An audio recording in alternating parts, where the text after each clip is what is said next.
Olá, esse é o canal TMO-EPM. Hoje a doutora Nicole Marques vai discutir o artigo do uso do Eltrombopag para SMD de baixo risco com trombocitopenia, uma análise íntegra do estudo fase 2, randomizado do Eltrombopag com placebo. Bom, pessoal, eu sou a Nicole, sou R5 aqui da escola, e hoje eu vou apresentar esse artigo sobre o uso do Eltrombopag em SMD de baixo risco com trombocitopenia grave.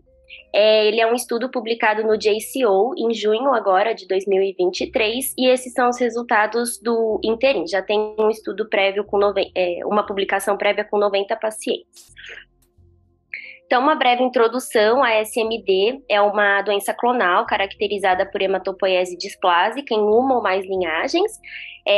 Geralmente, sempre vem com citopenias associadas. O grande risco é a evolução para LMA, para malignidade, e a anemia é, de longe, a manifestação mais frequente, e a plaquetopenia abaixo de 30.000 ocorre em menos de 10% dos casos de SMD de baixo risco. O Eltrombopag, a gente sabe que a trombopoetina é a principal proteína reguladora da produção de plaquetas que estimula os megacariócitos. O Eltrombopag é um agonista da trombopoetina aprovado para o tratamento da PTI, já infecção crônica pelo vírus C e nas aplasias. E na SMD de alto risco, ele resultou em pouca melhora dos níveis plaquetários e maior risco de progressão para LMA, sendo o transplante halogênico uma escolha que deve sempre ser analisada. Tem um estudo prévio duplo cego randomizado, o uso do Romiplostim versus placebo em SMD de baixo risco foi interrompido pelo risco maior de malignização no braço do Romiplostim. No entanto, posteriormente isso não foi confirmado e por isso esse estudo tentou trocar a droga, para tentar avaliar os reais efeitos do Eltrombopag na SMD de baixo risco. Então, sobre o estudo em si, é um estudo multicêntrico randomizado, fase 2, placebo controlado. O principal objetivo do estudo era avaliar a eficácia e a segurança do Eltrombopag em comparação com o placebo em pacientes de SMD de baixo risco e trombocitopenia persistente grave. Já existe um relato, uma publicação prévia nos 90 primeiros casos do estudo, mostrando a superioridade da droga, e esse artigo que eu estou comentando hoje, ele traz os resultados pré-definidos de toda a amostra com follow-up de pelo menos 3 meses. São ao todo 169 casos. Os critérios de inclusão foram pacientes com idade superior a 18 anos, tinham um diagnóstico de SMD de risco baixo ou intermediário 1 no IPSS, plaquetas com contagem estável abaixo de 30.000, não podia oscilar, e refratariedade ou inelegibilidade para receber transfusão.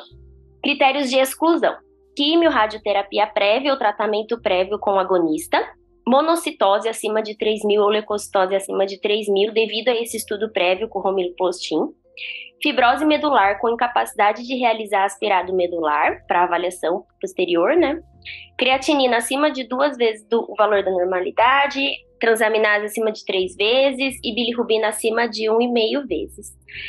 Doença cardiovascular prévia ou arritmia pelo risco de evento trombótico, tromboembólico, e eritropoetina e granuloquine foram permitidos no estudo.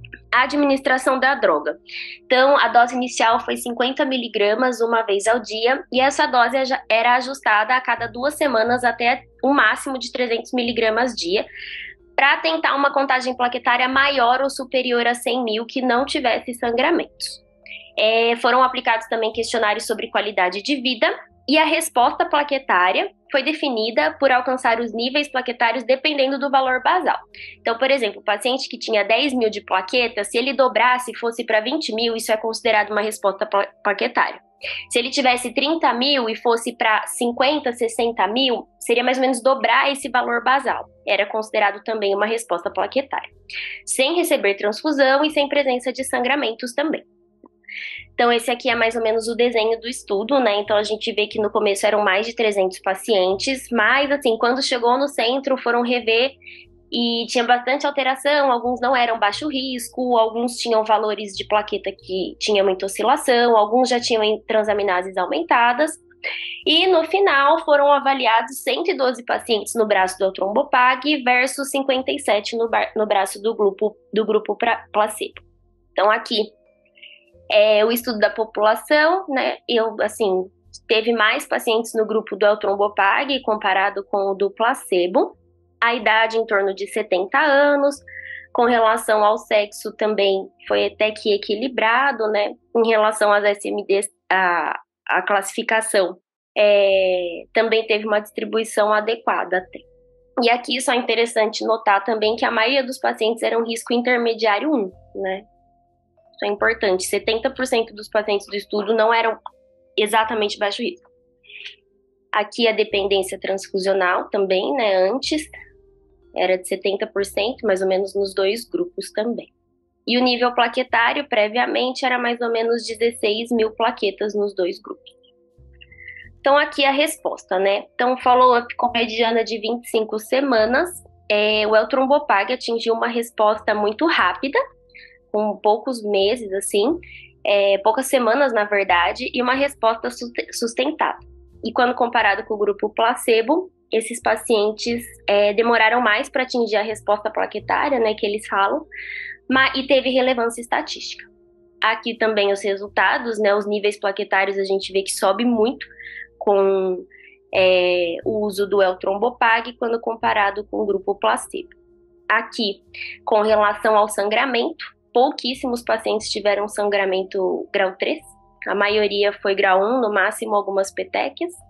E esse aqui é um dado interessante também, que eles até colocam no estudo, e eles pensam em aprofundar esses dados, né? Mas os pacientes que tinham hemoglobina superior a 8 tiveram um incremento plaquetário até que melhor, né? Tanto com relação à plaqueta, quanto em relação à hemoglobina. Então, era duas vias, assim.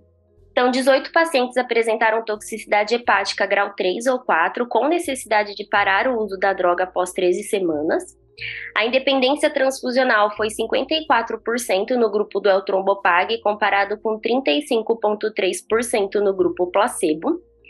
O tempo médio para resposta plaquetária foi de 2 semanas no grupo do Eltrombopag, comparado com 54 semanas no grupo placebo. E a evolução para LMA foi baixa, 9% no grupo do Eltrombopag e 7% no grupo placebo. Não teve diferença de sobrevida global entre os dois grupos. A discussão, né? Então, diminuição da necessidade transfusional e melhora da qualidade de vida dos pacientes, isso foi possível notar de uma forma bem rápida, né? 2 semanas, assim, os pacientes já estavam bem melhores. Um follow-up adequado de 60 meses. Mostrou, de fato, uma segurança da droga em relação à progressão para a LMA, então desmistificou aquele estudo prévio. A resposta plaquetária mais precoce no grupo do Eltrombopag e 60% dos pacientes manteram uma resposta plaquetária, né, que é essa que eu expliquei no começo do artigo, em 5 anos. Melhora dos níveis de hemoglobina, isso precisa de mais estudo, mas aparentemente tem um sinergismo aí entre a droga e o nível de hemoglobina, e ele é vantajoso em doses até 150 miligramas. Então, doses superiores a 150 miligramas, máximo de 300, que era o permitido no estudo, não representou um benefício tão importante que justificasse doses mais altas do que 150 miligramas. E as considerações que eu achei em relação ao artigo, né? Então, a diferença do número de pacientes entre os grupos tem mais do dobro do número de pacientes no grupo do Eltrombopag. Acho muito importante a necessidade de estratificação de risco adequada no diagnóstico. A gente vê que a maioria dos pacientes foram para o estudo, foram reestratificados e não eram, de fato, baixo risco, tiveram que ser excluídos do estudo. Não esquecer de sempre reavaliar a necessidade de transplante de medula nesses pacientes, né, pacientes elegíveis para transplante, porque essa melhora dos níveis plaquetários pode dar uma falsa sensação de estabilidade da doença, mas na verdade pode ocorrer uma evolução clonal ali e a gente perde o timing desse paciente para transplantar. Para quem usar? Né? Então, assim, não sei, talvez um paciente mais idoso, assim, inelegível, não sei. Acho que a gente tem que considerar um custo muito alto por um benefício que não sei se vale tanto a pena, né? Às vezes ele fica ali com seus 25 mil de plaquetas, sem sangrar bem, e você não precisa necessariamente usar essa droga no primeiro momento. O dado interessante quando analisado com resultado de hemoglobina, né? Acho que isso merece uma investigação, mais estudos para aprofundar essa questão. A toxicidade hepática, né? Então, para um paciente de baixo risco, tem que pesar o benefício, né? Às vezes ele não tem risco, o risco de sangramento é baixo, e daí ele pode ganhar uma toxicidade hepática por um benefício que talvez não valha a pena nesse primeiro momento. E a resposta plaquetária, né? Esse número no hemograma, então assim, um SMD de baixo risco, eu quero olhar no hemograma e ver plaquetas de 100 mil, ou ele tem um real impacto. Às vezes esse paciente vive muito bem com 50 mil, 40 mil, né? Então, acho que vale a pena a gente pensar um pouquinho também na hora de introduzir. Não sei se eu colocaria para todos os pacientes assim, não, apesar da segurança da droga. E era isso que eu tinha para falar.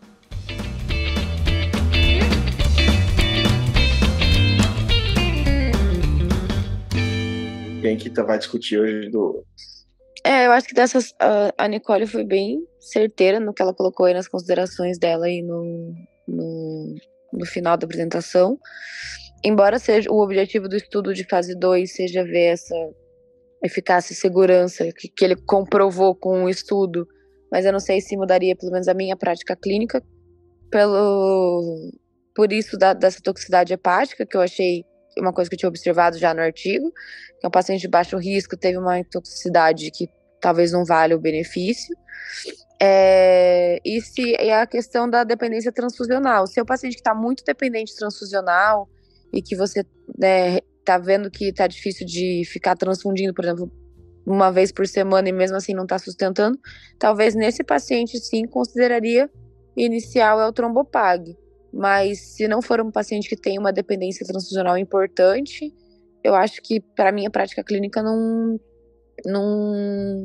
mudaria nada. Não tá sangrando, tá convivendo bem com as 25 mil plaquetas, como a Nicole falou. Eu concordo com ela, com essas coisas, com esses apontamentos que ela colocou aí. E embora tenha sido um estudo grande, assim, durou bastante tempo, mas para mim a prática clínica não muda muita coisa, não. Só entender uma coisa, assim, você falou que não muda a sua prática clínica porque você não acredita que trouxe benefício a medicação? Não, eu acredito que ele trouxe um benefício, só que é essa questão, o custo-benefício dele realmente vale a pena? Se é um paciente que está convivendo bem com, sei lá, 25 mil plaquetas, não está precisando ficar transfundindo toda hora, ele não está sangrando, por que eu vou introduzir uma medicação que possa aumentar uma toxicidade hepática para ele? Então eu só colocaria o Eltrombopag num paciente que realmente estivesse com uma necessidade transfusional um pouco maior e que já tivesse complicado, por exemplo, essa questão da transfusão. Aí sim, pensando talvez diminuir o número de transfusões, diminuir até risco de transfusão e tal, aí nesse paciente eu usaria.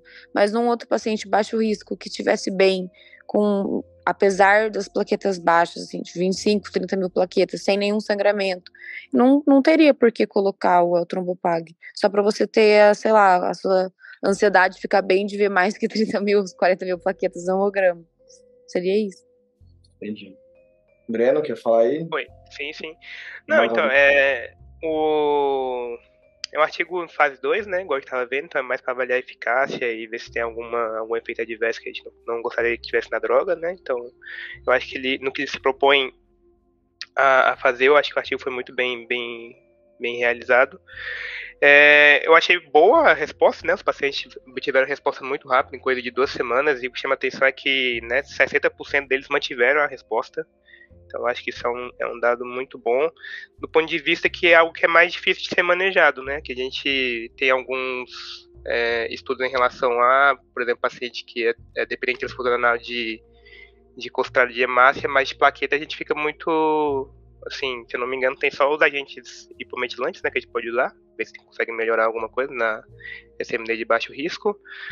E, com exceção disso, é basicamente transfundir o paciente, né? Mas eu concordo com o que a Thaís falou. Eu acho que se não for um paciente que não tem uma demanda transfusional muito alta, talvez o risco de efeito adverso não vale a pena, né? Se esse paciente não tiver, tipo, necessidade transfusional recorrente. Mais algum comentário aí? Eu gostei do artigo, da apresentação. Eu também acho que isso que a Thaís e a Nicole falaram, não sei se a gente precisa ter um objetivo de 100 mil plaquetas para esse paciente. Com 50 mil ele dá para fazer praticamente tudo, procedimento endoscópico, etc., se precisar, e acho que dá para ter uma qualidade de vida boa. Com certeza esse paciente não é para estar sangrando, não é para ter complicação hemorrágica para isso. Me chamou a atenção que na estratificação ele usou primeiro o IPSS, depois, quando ele reestratifica, ele faz o revisado. Eu sei que é de 2011 ele começou a pegar paciente para esse trabalho, talvez não fosse tão acessível método de biologia molecular, NGS para fazer.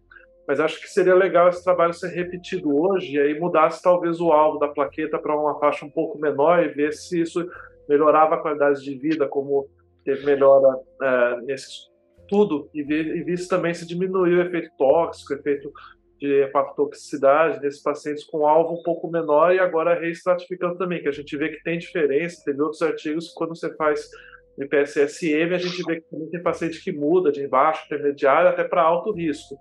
E usando essa droga que a gente sabe que tem um risco de evolução clonal, agora a gente vê que isso não foi significante nesse trabalho, talvez isso seja um fator a mais para a gente pensar em utilizar essa droga ou não. Os fellows R5 também, alguém quer comentar? Bom, em linha do que já foi falado pelos outros, acho que assim, em relação ao objetivo do estudo, né, que foi avaliar a segurança e eficácia, acho que assim, cumpriu o objetivo. E pensando no futuro assim, de estudo fase 3, acho que a gente mais pensando assim, qual população seria interessante para testar esse tratamento, né?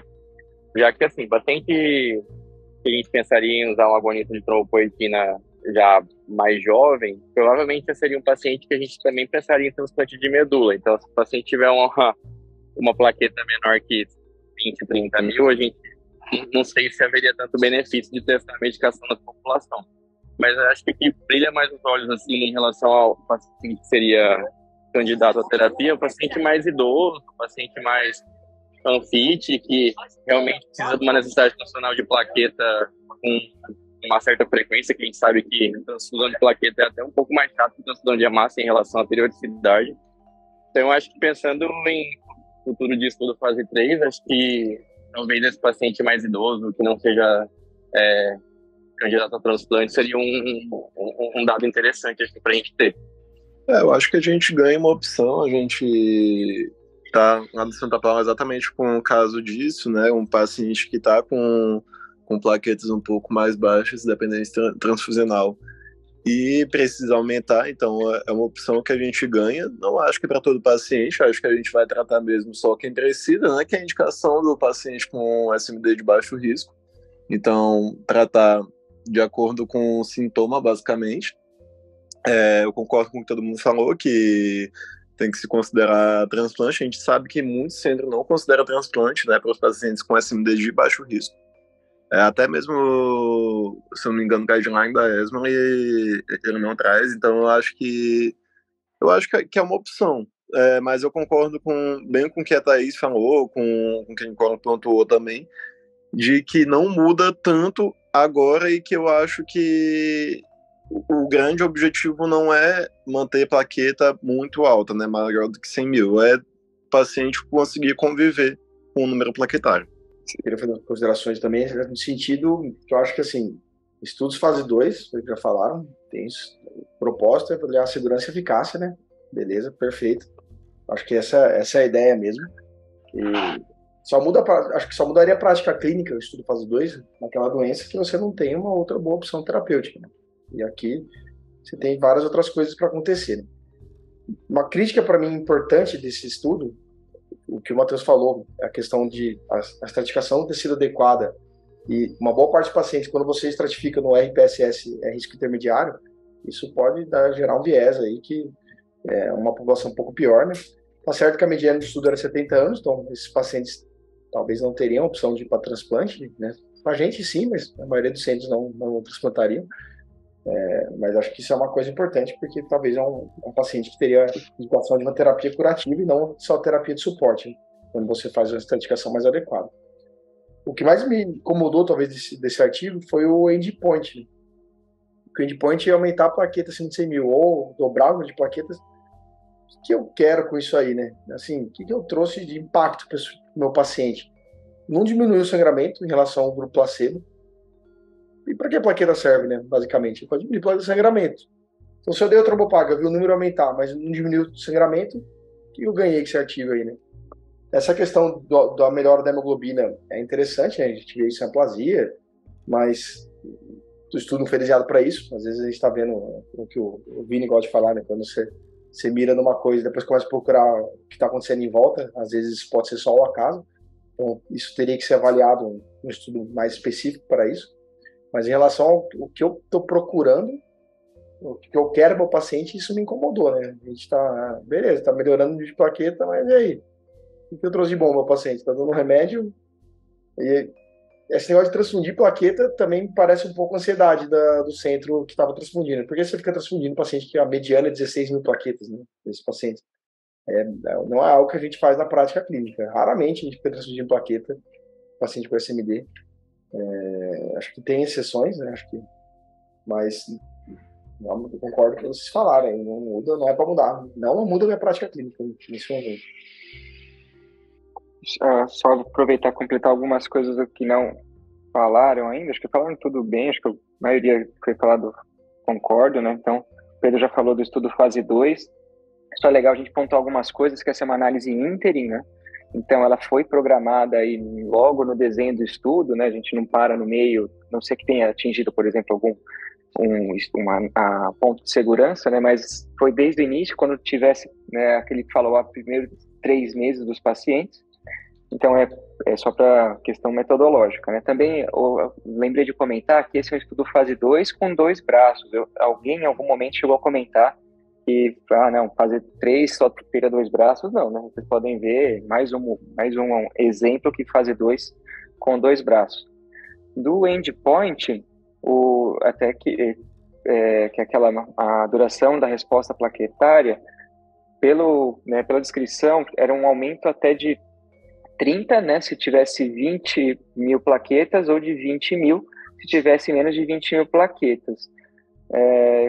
Também é um questionável, concordo com vocês. Eu acho que até a questão do corte de transfusão de plaquetas, a gente acaba usando até 10 mil, isso é bem debatível, né? Então, é um endpoint, posso dizer, concordo, questionável. Acho que o mais importante, a Thaís falou, seria o sangramento. Quando a Nicole apresenta, né, sangramento grau 3 ou mais, foi igual nos 2 braços ali. Então, realmente, né, nada que me animou também muito. Mas sei lá, né, em alguns casos, paciente mais idoso, talvez seria isso que a gente usar. Do risco do NGS, acho que é isso, né, o Matheus falou bem. Acho que na época também não tinha, e nem é tão disponível assim. Acho que é difícil fazer um trial com IPSSM.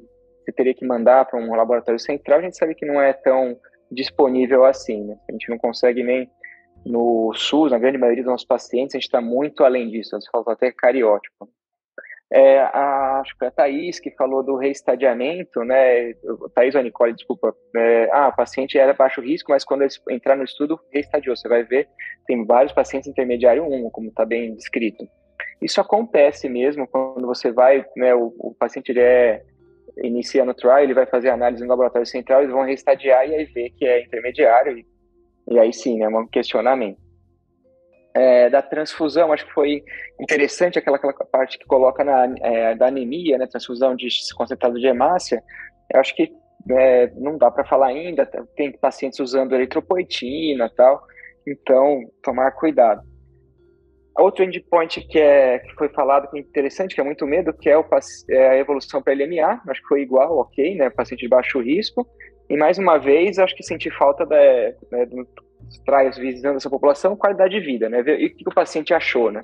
Comparar um com o outro, né? Porque interessante que no final aí até os pacientes com placebo eles acabam recuperando, tendo uma resposta plaquetária depois de 2 anos. Sem diferença sobre a vida global, só para falar, enfim, né? A gente tem o viés transplantador. Então, a maioria dos guidelines, a gente pode até falar de menos porque tem pouco trabalho de transplante nessa população, mas a maioria dos guidelines não indica transplante no SMD de alto risco. Corrigindo aqui, geralmente não está indicado transplante na população de SMD de baixo risco e não de alto risco, como foi dito. Eu acho que tem toda essa discussão, mediana de 70 anos, né? Se não transplantar agora, ele não vai ter mais status performance, talvez nem tenha status performance. Mas é isso, acho que falta também um pouco de dados transplantar nessa população, por isso que a maioria dos serviços não transplanta, e lembrar que sempre a gente tem o viés de querer transplantar mais. Acho que era isso aí. Uma coisa até que eu ia falar, até esqueci, desculpa até, a questão a Nicole colocou essa diferença do número de pacientes entre os grupos. Isso é muito comum, viu, Nicole? Quando você vê análise de estudo de droga, geralmente acaba sendo mesmo o dobro ou até o triplo da população, porque é para você tentar atingir aquele endpoint. Né? Isso não acho que não seria uma crítica, não. Não, pelo menos não. É algo que a gente vê em vários outros trabalhos, estudos de fase 3, principalmente, o N acaba sendo maior, você acaba tendo dobro ou triplo de pacientes no grupo intervenção do que o grupo controle. Tá? Acho que isso eu pelo menos não vejo como problema. Então, bora trabalhar. Tchau. Bom dia, tchau. Bom dia, tchau. Então, por hoje é isso. Até a próxima semana. Tchau.